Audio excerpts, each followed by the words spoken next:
Olá, amados, a paz do Senhor Jesus esteja com todos vocês. Amém? Eu sou a pastora Silvia Ledworth, estou falando aqui direto da Alemanha. Você que está passando aqui pela primeira vez, seja bem-vindo em nome do Senhor Jesus. Amém? Normalmente nós estamos aqui, né? Eu, o Pai, o Filho, o Espírito Santo, de segunda a sexta, recebendo uma palavra do trono de Deus e passando para as suas vidas, repassando e orando, tá? Então se una a nós aqui, se inscreve no canal e seja abençoado em nome de Jesus. Lembrando também para os amados irmãos em Cristo que já recebem do Senhor através aqui desse canal, da Minha Vida e Ministério, e deve ter sentido falta porque esses últimos 2 dias, tá, meus amados, eu tô aqui, tá muito corrido para mim, eu tô me organizando para receber brevemente aqui a minha sogra, então houve alguns contratempos aqui e acabou me deixando impossibilitada de fazer realmente os vídeos nesses últimos 2 dias, tá? Mas não dava para eu vir avisar também, eu já estou me desculpando desde já. E vamos receber a nossa porção hoje, tá, meus amados, para a glória de Deus. E a gota profética que o Senhor tem hoje para nós, dia 31 de março, né, o último dia do mês, fechamento de ciclo, glória a Deus, está se fechando um ciclo, isso quer dizer que tem coisa boa chegando, tem um novo ciclo chegando para as nossas vidas e eu já declaro e profetizo em nome de Jesus que seja de vitória, que sejam de bênçãos liberadas sobre nossas vidas no nome de Jesus. Amém? Mas como eu ia falar aqui, glórias a Deus, o Espírito Santo já foi me revelando isso, glórias a Deus, receba pela fé que vai ser tempos melhores chegando para as nossas vidas. Amém? Mas aqui a gota profética está em 1 Reis, no capítulo 12. Lembrando que se você for para 2 Crônicas, no capítulo 10, também tem a mesma passagem bíblica, né, relacionada ao mesmo assunto aqui. Mas o Senhor me direcionou aqui para 1 Reis, no capítulo 12. E a gota profética se encontra no versículo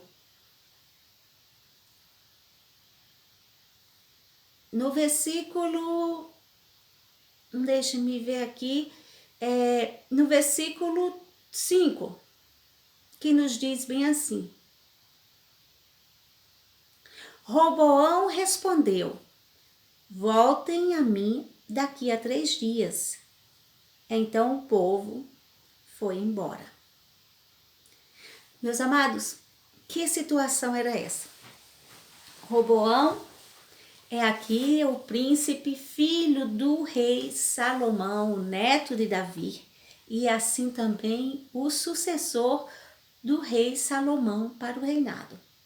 O que aconteceu aqui é que com a morte do rei Davi e com a morte também de Salomão, foi o momento de de Roboão ser declarado, né, ele ser proclamado a rei. E ali o que aconteceu é que houve aquela assembleia geral ali para, né, convocá-lo, toda Israel, para em Siquém, para proclamá-lo a rei. E quando houve isso, glórias a Deus, o povo de Israel vinha passando uma dificuldade enorme sobre o reinado de Salomão. Nós sabemos que a palavra de Deus diz que o reino não é um reinado assim mais próspero e prosperidade financeira e paz foi o reinado do rei Salomão. Mas isso não quer dizer que foi fácil para os seus súditos. Ele prosperou sim Israel, ele ampliou sim as negociações, mas a forma que ele fez, ele era conhecido mundialmente pela sua sabedoria, pessoas queriam ter o prazer de conhecê-lo por curiosidade, outros pela honra de ser o rei, né, mais bem posicionado do mundo. Mas a forma, apesar de Deus ter dado o dom da sabedoria a Salomão, né, existe o livre-arbítrio. E uma coisa que existe, meus amados, na vida de todos nós, que sempre devemos, independente dos dons que Deus nos dá, é ficar atento, é pelo o pecado da vaidade, não é? A vaidade pode nos levar a tropeçar, mesmo já tendo sido abençoado com um dom tão lindo. Salomão tinha um dom da sabedoria, e esse dom foi muito útil e abençoou muitas vidas na tomada de decisões como um rei. Mas pela vaidade, Deus já tinha dado a ele a certeza que ele seria o homem mais sábio do mundo. Mas pela vaidade, a ansiedade de ter mais e mais conhecimento, ele foi se aprofundando e aumentando suas relações interpessoais como rei, mas também pessoalmente, de uma forma aprofundada com povos estrangeiros, que Deus dizia que não houvesse aliança. Não estou falando só de alianças comerciais, mas que para aquelas alianças comerciais existissem, e ali o reinado dele fosse se desenvolvendo mais ainda, e ele ficando mais rico ainda, ele chegou ao ponto de um grande pecado diante de Deus, que Deus tinha falado para não ter aliança com mulheres estrangeiras, com outros povos, para não perverter o coração. E mesmo assim ele não ouviu. E ele acabou, a palavra diz aqui, se unindo a estas mulheres por amor. E foram mulheres completamente enviadas mesmo pelo inimigo, mas ele não teve a sabedoria de deixar, né, de seguir o seu coração, a sua vaidade de como rei. Ele podia sim ter quantas mulheres quisesse e podia manter. Ele errou nesse sentido, e ele, né, passou por cima da vontade de Deus. E meus amados, todas as vezes que nós passamos por cima da vontade de Deus, nós caímos e tropeçamos pelos nossos próprios pés. E aquela união com mulheres estrangeiras fez com que ele, não só um pecado, a palavra diz que um abismo leva ao outro. Primeiro ele desobedeceu, ele não temeu. A desobediência é a falta de temor a Deus. E ele, nesse ato de desobedecer, o pecado o agarrou. Ele foi só indo de um casamento, de uma união com uma esposa pagã, para outra pagã, para outra pagã, para outra pagã, ao ponto, meus amados, que Deus ficou muito irado. Deus apareceu 2 vezes pedindo que ele não continuasse fazendo aquele tipo de aliança. Ele se casou com mulheres moabitas, amonitas, edomitas, sidônias e hititas. Resumindo, o paganismo existente na religião de cada uma, e que elas levaram ele a seguir, o tornou, de alguma forma, diante de Deus, como um satanista. É forte isso. Talvez muitos pastores não tenham coragem de dizer, mas é verdade. O envolvimento de Salomão com essas mulheres, cada uma com um tipo de uma religião pagã, cultuando orgias, como ele abriu, ele fez um altar para Astarote, uma deusa que, né, para os romanos é Vênus, que era completamente de perversão sexual, de orgia. Ele também fazia sacrifícios também a Moloque e a outros deuses, que eram sacrifícios de crianças jogadas, sacrificando os próprios, dali as pessoas, os próprios filhos. Era puro satanismo, meus amados. Ele se envolveu a esse ponto. E ali, a palavra de Deus nos diz que Deus é fiel, não é, amadas? E Ele é. E Ele é.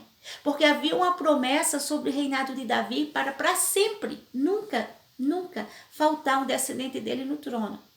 Então Deus apareceu, Deus disse a Salomão que iria retirar o reino dele. Porque já tinha falado com ele, já tinha dito qual era o caminho a seguir. E ele ali, meus amados, estava com a mente totalmente cauterizada, servindo a demônios, a deuses que são demônios, a puro satanismo. E Deus disse, a palavra de Deus nos diz em 1 Reis, no capítulo anterior, no 11, que Deus disse bem assim: o Senhor irou-se contra Salomão por ter se desviado do Senhor, o Deus de Israel, que já lhe havia aparecido 2 vezes.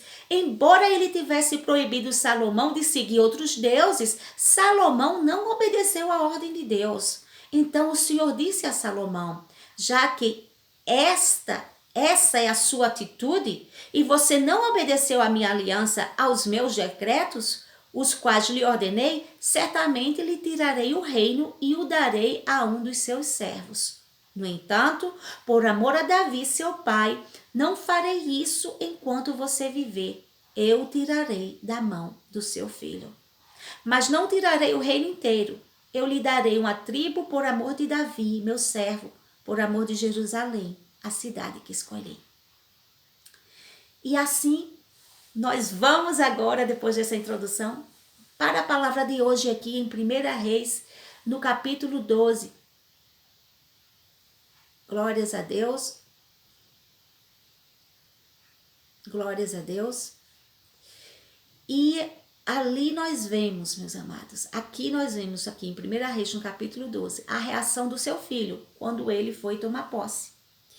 Ele estava completamente já envolvido naquela influência maligna que ele viu do mau exemplo do pai.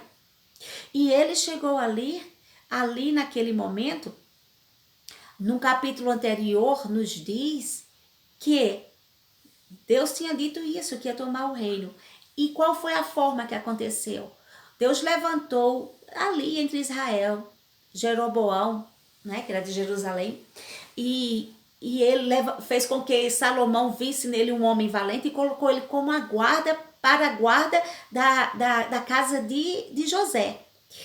E ali um dia, quando ele estava no campo, Deus usou o profeta Aías, e o profeta estava com uma vestimenta nova, rasgou em 12 partes e deu para ele 10 pedaços e disse: essas são as 10 tribos de Israel que Deus está dando para ti. Deus vai tirar de Salomão ou de Roboão e vai dar para ti.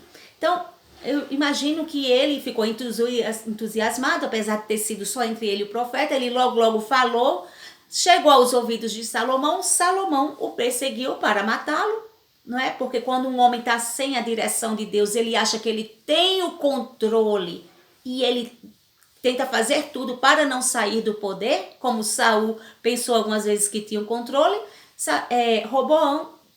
Salomão, fora da direção de Deus, também disse: não, o meu reino ninguém vai tomar, não. Se é por causa dele, eu vou dar um jeito. Mas Deus é Deus. Não existe nada que seja exaltado na terra ou diminuído sem a vontade dele. Quando ele diz: eu já dei a chance que queria, que podia, e você continua não me temendo, continua querendo dar as costas para mim, pois agora vai vir a punição. Não tem como, meu amado. Só se você se humilhar muito diante de Deus. E a gente não vê nesse nenhum momento no capítulo, quando Deus disse isso a Salomão, gerar nenhum arrependimento. A gente não viu ele clamando aos pés do Senhor, que ele sabia que era grande misericórdia, que já tinha perdoado seu pai, né, naquele momento de falha, de pecado, com a morte de Urias e o adultério com Betsaba. Deus tinha perdoado, houve a misericórdia. Ele não clamou a Deus por misericórdia, ele não clamou a Deus que desse uma chance para que ele se libertasse completamente e voltasse a ter só um Deus como seu Deus, né? E ele quis agir como um homem que está possesso pelo inimigo e acha que pode manter o seu poder. Ele quis agir matando Jeroboão. Mas quando Deus determina, está determinado. E Deus fez com que ele fosse para o Egito e ali tivesse livre do mal.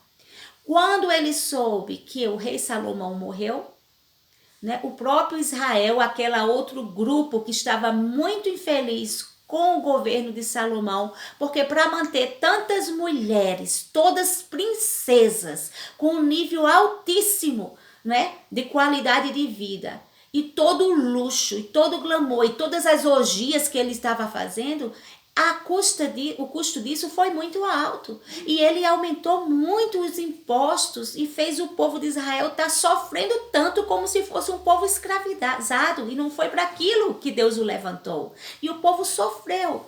E o povo estava ali clamando que houvesse uma mudança. Quando ele faleceu, que o seu filho tomou a frente, uma parte do povo que já estava insatisfeita e possivelmente já sabia que Deus tinha prometido aquilo para Jeroboão, foi lá no Egito e trouxeram ele de volta. Mas não foram causando uma rebelião de imediato, não, meus amados. Eles tentaram chegar a um acordo. Eles tentaram chegar a um acordo. Eles pediram aqui a Jeroboão que falasse com o rei Roboão e que pedisse a ele que encontrasse misericórdia, que se ele fosse bom para eles, eles também entrariam em um acordo com eles o serviriam para sempre. Mas ali, aquele jovem, ele pediu que dessem 3 dias, como no início da palavra eu li, volte daqui a 3 dias, e ele foi tomar o conselho, como seu pai fazia, com os anciões, com os sábios, né, que os conselheiros do rei, né? E os senhores disse para ele bem assim: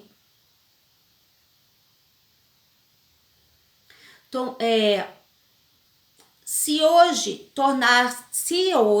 te tornares servo deste povo e o servires e atendendo, falares boas palavras, eles se farão os teus servos para sempre. Ou seja, os senhores disseram: eles estão tentando, mesmo Jeroboão, né, no passado, as pessoas soubessem que possivelmente poderia ser o reino dado para ele, mas ele está vindo aqui te pedindo para ser teu servo, mas está pedindo que aquele jugo tão pesado, aquela forma de reinado com impostos tão duros, para uma vida tão dura que seu pai fez eles pagassem, que você diminuísse e eles te serviriam para sempre. Não era pedir muito. E aí os anciãos disseram: faça isso e eles te servirão para sempre, né? E haverá paz. E ele, voltando-se provavelmente com insegurança, porque a insegurança faz com que muitas pessoas possam agir precipitadamente e tomem decisões que vão causar danos o resto da vida. A falta de direcionamento, um direcionamento certo, um direcionamento divino que venha a receber. Ele teve esse direcionamento, ele teve os anciões que deu um direcionamento que o levasse à paz. Mas ele, movido pela vaidade e a insegurança, ele achou que deveria ter uma outra opinião. E essa outra opinião era simplesmente dos amigos de infância, né? Da turma mimada ali, eles já eram todos homens, mas criados todos, né? Sendo provavelmente amigos ali do príncipe, bajuladores e tudo. E disseram: não vá dizer que você vai fazer o jugo deles mais leve do que o seu pai, para eles lhe servirem para sempre, não. Provavelmente disseram para ele, enchendo o ego, né, da vaidade dele: você é o rei, o que você falou tá falado, quem é servo que obedeça. Não, você não tem que se rebaixar não, senão vão achar que você tá com medo de Jeroboão, e isso de forma alguma. Diga para ele que o seu dedo midinho é muito mais grosso do que os lombos, ou em outras versões, do que a cintura do seu pai. Se o seu pai foi duro com eles, você vai ser duro. Se o seu pai foi duro com eles, você vai ser duro muito mais, viu? O jugo que você vai impor vai ser muito mais pesado. Você vai aumentar os castigos muito mais, como se fosse açoites com açoite, né? Com pontas de escorpião, você vai castigá-los. Porque era um tipo de um açoite que tinha de bater, que era cheio de pontas que quando batia arrancava a pele. Então era para dizer: eu vou ser muito mais duro, eu não tenho que me me dobrar a vocês. Vocês que se desdobrem a mim, porque vocês são servos e eu sou rei. E assim, na arrogância, cheio da vaidade, ele respondeu. De volta, quando o povo de Israel, Jeroboão veio com o povo de Israel. E ali, para imensa tristeza, o povo disse, o que é que nós temos a ver com esse filho de Davi? Por que vamos manter aliança com ele sendo servos, se ele só quer piorar a situação, pior do que já sofremos os seus pais? E ali, meus amados, naquele momento, foi feita a divisão do reino de Israel, que até hoje em dia é dividido. E ali foi cumprida a palavra do Senhor. O Senhor realmente é tão fiel que ele manteve a tribo de Benjamim e Judá, que a de Benjamim era tão pequena que se tornou uma só, a tribo de Judá, para o Roboão, porque ele disse que sempre manteria alguém no trono da tribo, da descendência de Davi. Ele deixou ali a tribo de Judá porque ele tinha, planos para o Messias vir daquela tribo, deixou ainda sobre o comando dele por 40 anos, ou 17 anos, eu acho, 40 anos foi Salomão, mas ali foi dividido o reino, por causa de um mau conselho, que encontrou um coração arrogante, inseguro e vaidoso. Se aqueles maus conselhos, meus amados, sempre vêm, depende de quem a gente pede. Muitas vezes, vejam que aqueles amigos de infância eram crentes. Ele era filho de um crente. Mas, se Salomão já tinha saído da direção, provavelmente haveria ali uma mistura. Uma mistura do santo com o profano, do ímpio com o crente. E aquela confusão e aquela mistificação traz influência maligna. Ele poderia ter recebido o que veio dos conselheiros do seu pai, porque ele sabia que o seu pai já tinha muitas vezes, se dado bem diante das decisões daqueles homens. Mas ali, diante daquela situação, ele não tinha confiança em Deus. Ele simplesmente deve ter pensado, não, Jeroboão tem uma profecia sobre a vida dele, e isso daí pode não ser bom para mim, é melhor mesmo não ter nem contato e mostrar que eu sou duro e que eu não vou me dobrar, e eu sou o rei mesmo e a última palavra é a minha. O que Deus está querendo falar comigo e com você hoje é: cuidado, muito cuidado com decisões que são tomadas através de influências que não vêm de Deus. Eu quero dizer para você que temos que ter muita sensibilidade ao tomar decisões para as nossas vidas. De quem é que você está tomando conselho? De quem é que você está tomando conselho? Se você é uma mulher que está passando por uma crise muito grande no casamento, meu amado, não vai tomar conselho com outra mulher que já está mais do que amargurada no processo de divórcio, que acha que casamento não tem mais futuro, que é uma ilusão, que não tem por que tentar, que já deu o que tinha dado. Não faz isso, ainda que seja uma crente. Mas existe crentes e crentes. Existe chamados e existe escolhidos. Existe aquelas pessoas que às vezes aquele não é o momento de você pedir direção a ela. Essa direção a quem você sabe que o Senhor está te direcionando. A mulheres de Deus, a homens de Deus, você homem de Deus, se tiver de pedir aconselhamento, a homens que são verdadeiramente homens e mulheres de Deus e que nem sempre estão passando naquela mesma situação. Porque aqueles que já passaram, eles podem ter aprendido muito com suas decisões certas e erradas. Mas aqueles que ainda estão no mesmo da situação que você está, deve estar numa confusão de tanta mágoa, de tanta frustração, que não pode, de alguma forma, dar uma decisão somente espiritualmente, na fraqueza da luta que a pessoa também estiver passando, alguém que também estiver enfrentando ali um divórcio, no meio da fraqueza, da mágoa, pode dar direções que não é em espírito. E você, de repente, vai prejudicar a sua vida por tomar decisões baseadas na mágoa, num coração amargurado, em alguém que não está curado para ser um canal de cura para a sua vida. O que Deus está falando para mim e para você hoje é: presta atenção de quem você está tomando conselho e direção. Realmente se certifique se vem do Senhor. Confirme na palavra de Deus. Confirme com o seu Deus. Ainda que Deus nos use como profetiza, como profetas para a vida, para dar uma palavra de direção, como Ele está me usando hoje para dizer a você: tenha cuidado de quem você está tomando conselhos. Tenha muito cuidado, porque daquela decisão errada que Roboão tomou, até hoje vidas tiveram que pagar o preço. Tenha muito cuidado a situação que você está. Não é porque o seu trabalho não é o melhor do mundo e que chega uma pessoa e diz: vá, não aguenta esse chefe não, só faz o tempo todo lhe perseguir. Chuta o balde aí, vê se consegue emprego em outro lugar. Meu amado, às vezes Deus permite a gente estar debaixo de um jugo, de um chefe que não é como não queríamos, para trabalhar no nosso coração a humildade, para trabalhar no nosso coração a obediência a Deus, para trabalhar tanta coisa na vida espiritual para nos elevar de nível, mas também está sendo, bom ou ruim, uma fonte de alimento, de socorro, de providência para a sua família.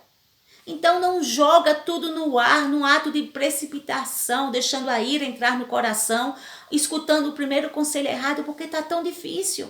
Está tão difícil se encontrar uma porta de trabalho, é só com a bênção de Deus. Então seja sábio, seja prudente. Pergunta ao Senhor: Senhor, é com a tua permissão eu devo pedir demissão desse trabalho? Chegou a hora de sair? Porque você, se sair, vai sair debaixo da bênção. Vai sair porque Deus vai abrir algo melhor para você. Mas não age pela precipitação só porque você, diante de uma arrogância que precisa, que Deus está querendo trabalhar no coração, você, diante da arrogância, diz: eu não tenho que aguentar isso. Eu nunca passei isso por trabalho nenhum. Por que é que eu tenho que aguentar isso dela? E Deus está querendo trabalhar na própria arrogância da pessoa para aprender a ser humilde. Tem provas que não dá para a gente sair no tempo que a gente quer, porque é Deus permitindo trabalhar no nosso eu, porque nós mesmos pedimos para ser usado por Deus. Então Deus vai limpando, vai trabalhando através de lutas, Mas o mais importante, não haja na precipitação.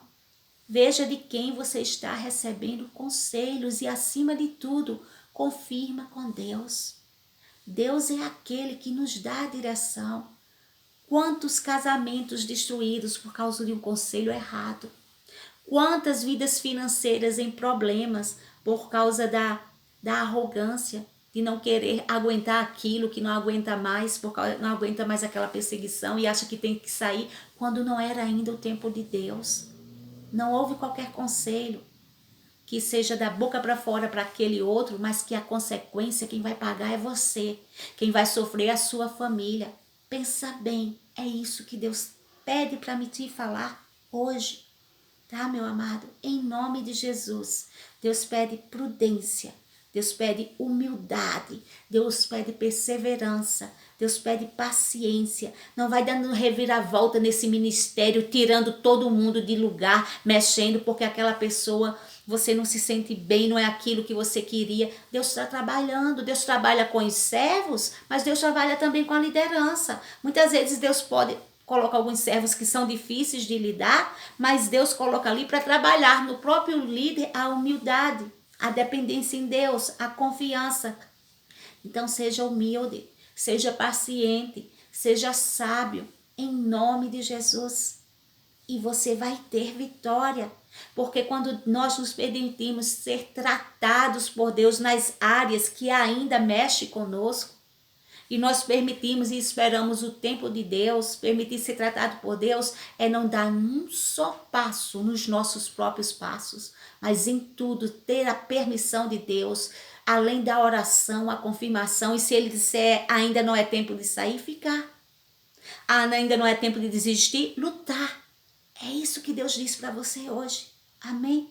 Perseverar na fé por obediência a Deus, por temor e por confiança, que tudo concorre para o bem daqueles que amam a Deus. Amém? Maravilhoso Deus e eterno Pai, Deus de poder e glória. Senhor, eu te peço perdão dos meus pecados, os pecados de cada um que aqui comigo está ouvindo essa ministração. Ó Deus eterno, nós te clamamos em nome de Jesus. Entra com a tua intervenção divina, Senhor. Vem curando mentes e corações. Ó Deus eterno, no nome de Jesus eu repreendo toda forma de arrogância, toda forma de vaidade que leva à precipitação dos teus filhos, que já tem levado teus filhos a abrir mão de coisas, de situações, de casamento, de emprego, de relacionamentos com pessoas, causando divisão para sempre, como causou ali em Israel, uma divisão para sempre na família de Deus, pela precipitação, pela imaturidade, pela falta de temor a ti. Ó Deus, em nome de Jesus, eu repreendo este mal na família de Cristo. Eu repreendo em nome de Jesus toda vaidade que faz a pessoa se tornar arrogante e não quer aceitar situações de submissão e de sofrimento até, mas é Deus tratando para trazer para um novo nível. Então, em nome de Jesus, que haja submissão, em nome de Jesus, que haja temor a Deus, que você tenha paciência, perseverança para ser tratado e assim ser elevado aos olhos de Deus, e no tempo oportuno do Senhor, o Senhor te exalte, o Senhor restaure casamentos, o Senhor restaure relacionamentos, o Senhor restaure a honra no trabalho, em nome de Jesus. Ó Deus, eu oro por esse povo que te chama pelo nome, que se o teu povo se humilhar, que se o teu povo se arrepender dos maus caminhos, se o teu povo escolher ser um povo humilde na fé, na prática, obediente a ti, tu, Senhor, fará abençoar esse povo. Então eu te clamo em nome de Jesus, que haja em nome de Jesus discernimento, que haja em nome de Jesus humildade, que haja em nome de Jesus perseverança e paciência para aceitar o teu tempo em cada prova em nossas vidas. Mas no nome do Senhor Jesus eu também te clamo que dê renovo a esse povo para continuar perseverando na fé, e que o Senhor entre com este novo mês que está chegando já agora amanhã, com vitória, com um ciclo de vitória, um novo tempo onde o teu povo, aquele que te chama pelo nome, que está em obediência, será abençoado, com bênçãos recalcadas, sacudidas, transbordantes, sendo liberadas sobre suas vidas. É o que eu te clamo, Senhor, em nome de Jesus. Amém, amém e amém. Louvado seja o Senhor. Fique na paz do Senhor e até amanhã, se o